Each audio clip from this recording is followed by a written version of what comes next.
అందరికీ నమస్సుమాంజలులు. స్తోత్ర కథనమునకు స్వాగతము. హిందూ సాంప్రదాయంలో నాగదేవతను ఆరాధిస్తారు, కొలుస్తారు. మన భూమిని శేషనాగుడే మోస్తూ ఉంటాడని అంటారు. నాగదేవతకు నాగపంచమి రోజు ప్రత్యేక పూజలు నిర్వహిస్తారు. నాగదేవత 12 రూపాలలో కొలవబడుతుంది.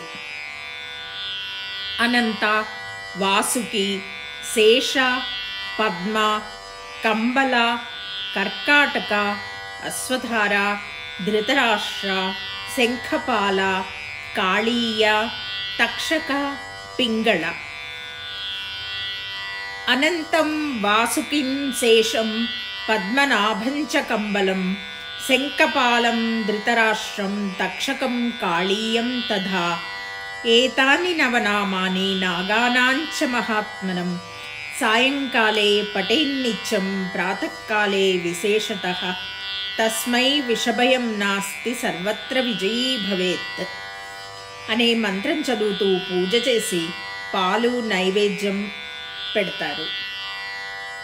ఇలా చేయటం వల్ల విషభయాలు పోతాయి, కాలసర్ప దోషాలు నశిస్తాయి, దృష్టి దోషాలు, వాస్తు దోషాలు, మానసిక బాధలు తొలగిపోతాయి, పితృదోషాలు నశిస్తాయి, వంశపారంపర్యంగా చెందాల్సిన ఆస్తులు లభిస్తాయి, సంతానం కలుగుతుంది, సంతాన అభివృద్ధి కలుగుతుంది.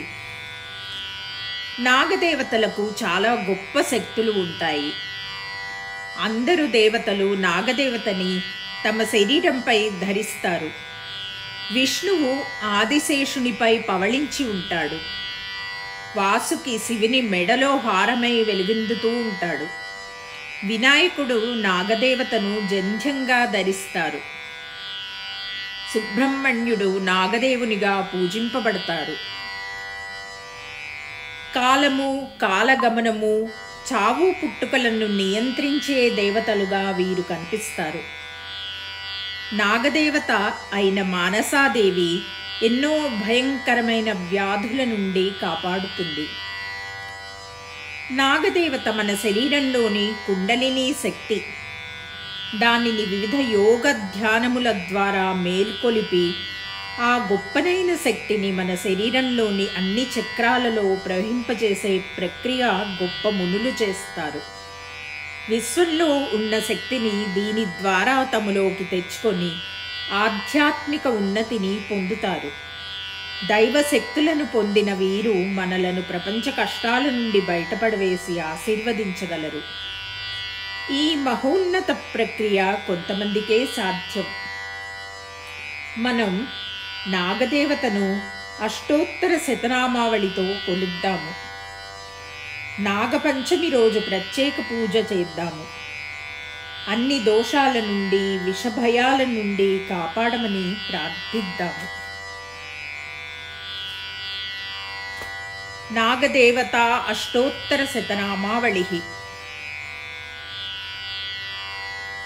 ఓం అనంతాయ నమః, ఓం ఆదిశేషాయ నమః, ఓం అగదాయ నమః, ఓం అఖిలోర్వేచరాయ నమః, ఓం అమిత విక్రమాయ నమః, ఓం అనిమిషార్చితాయ నమః, ఓం ఆదివంద్యానివృత్తయే నమః, ఓం వినాయకోద్దరబద్ధాయ నమః, ఓం విష్ణుప్రియాయ నమః, ఓం వేదస్తుత్యాయ నమః, ఓం విహితధర్మాయ నమః, ఓం విషధరాయ నమః, ఓం శేషాయ నమః, ఓం శత్రుసూదనాయ నమః, ఓం అశేషఫణామండలమండితాయ నమః, ఓం అప్రతిహతానుగ్రహదాయినే నమః, ఓం అమితాచారాయ నమః, ఓం అఖండైశ్వర్యసంపన్నాయ నమః, ఓం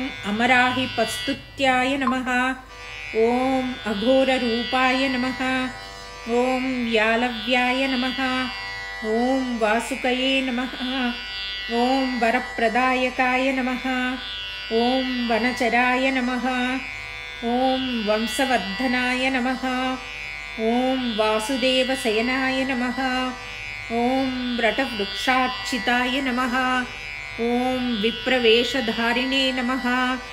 ॐ त्वरितागमनाय नमः। ॐ तमोरूपाय नमः। ॐ दर्पीकराय नमः। ॐ धरणीधराय नमः। ॐ कश्यपात्मजाय नमः। ॐ कालरूपाय नमः।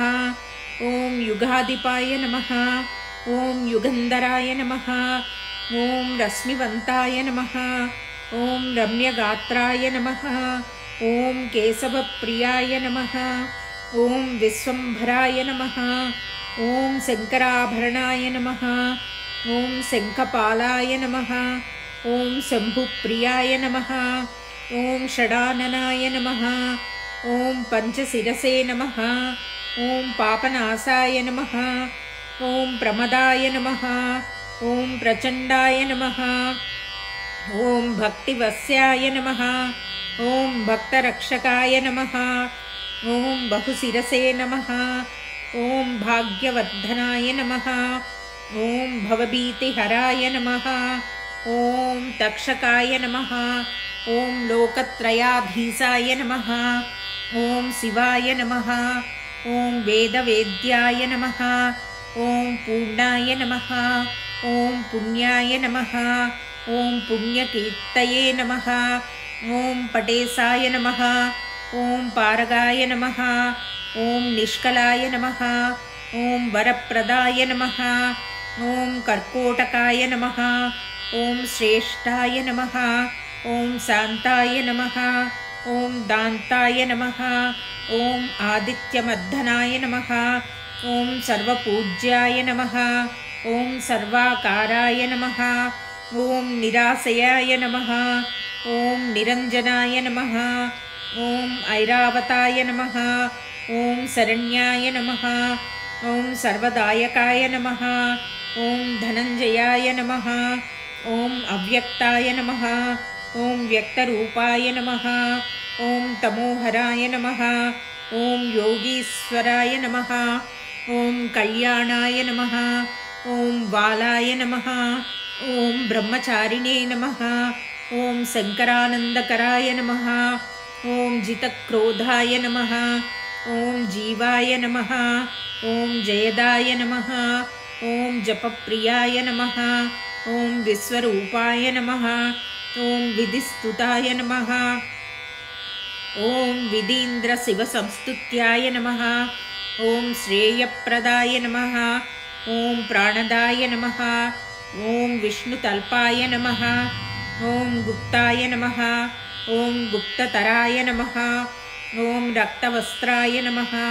ॐ रक्तभूषाय नमः। ॐ भुजङ्गाय नमः। ॐ भयरूपाय नमः। ॐ सरीसृपाय नमः। ॐ सकलरूपाय नमः। ॐ कद्रुवासम्भूताय नमः। ॐ आधारविधिपदिकाय नमः। ॐ सुषुम्नाद्वारमध्यगाय नमः। ॐ फणिरत्नविभूषणाय नमः। ॐ नागेन्द्राय नमः। इति नागदेवताष्टोत्तरशतनामावलिः सम्पूर्णम्। सर्वे जना सुखिनो भवन्तु। शुभं भवतु।